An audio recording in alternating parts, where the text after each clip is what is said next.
using tennis as a metaphor for life, people might focus on competition as the underlying theme. I go down to a more primary level. I say it's interaction.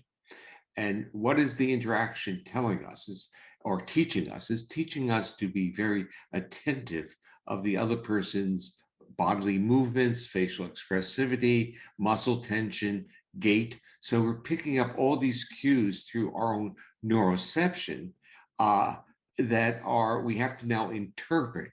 So we start to interpret our body reaction to a person who may make an aggressive behavior towards us.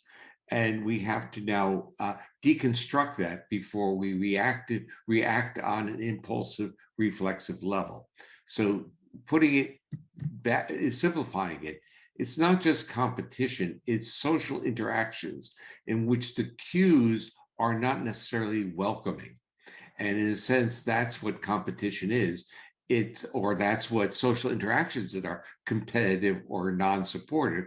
They're sending cues to our nervous system that they're not, in a sense, watching our back, which they're not. They're trying to create the space for themselves to succeed. I would basically say, in general, all work or many work environments in which evaluation is the constant underlying theme parallels this. So it's not like we can give up our vigilance or our hypervigilance.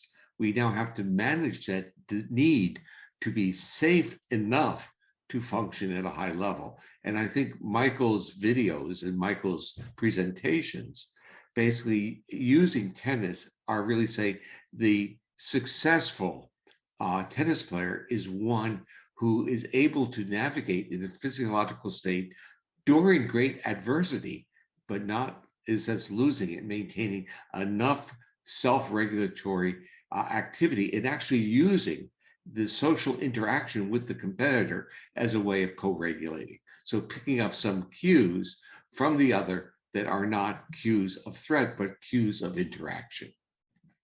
That's a really nice way of putting it, because you in that description, you delineated really nicely the uniqueness of that application of polyvagal theory. So I would say the academic world is filled with a lot of the same cues as competitive or professionally very competitive, sure.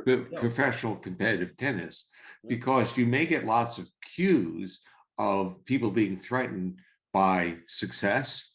You may be getting cues thrown at you, which are false cues, where people will be flattering you or saying nice things, but the intonation isn't working and the gestures aren't. And you know that they're trying to manipulate you, exploit you. So I would say that business world, academic world, professional tennis, any, in a sense, competitive world has all these features. And the best we can hope for, since our bodies, in a sense, crave competition, but we crave competition because we find it as a motivating factor. But what we want is a level playing field.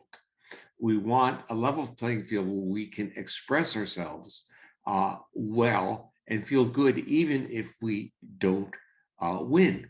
And it's a very complicated world to say, I love to compete, but I don't need to win. And I, in a sense, love competition, but I don't need to win, because competition pulls things out of me that wouldn't come out if I weren't being competitive.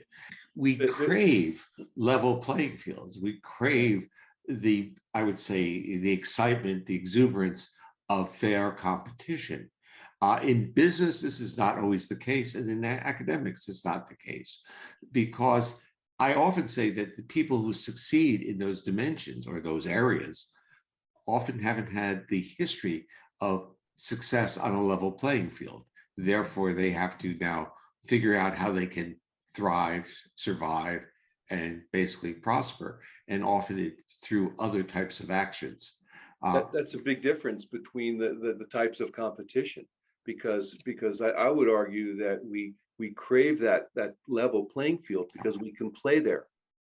You can't play when you don't know when the field isn't level, right?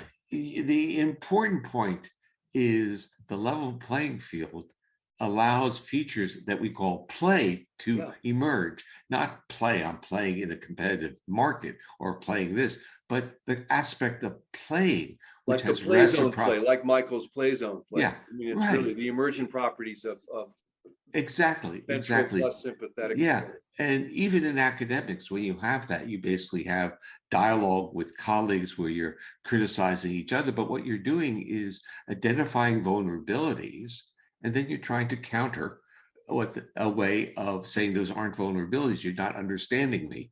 So you get the same type of back and forth. You're basically volleying, and the issue is to create that volley back and forth reduces the distance in understanding one's position from the other person. Yeah. Yeah. It's playful. It It's can be it's fun. playful, Exactly. but it takes a person to understand what play is without taking the cues of the volley as if it's threat and aggression.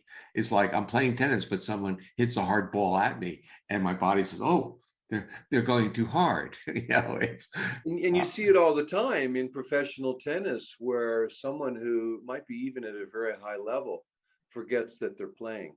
oh When yeah, they take it to the threat, all of a sudden they're smashing their racket, they're yelling at the umpire, etc. So they're losing. They've completely lost their vagal break, yeah, and yeah, they're over the edge yeah, in on the sympathetic side, yeah. and no more play. No more play. You know.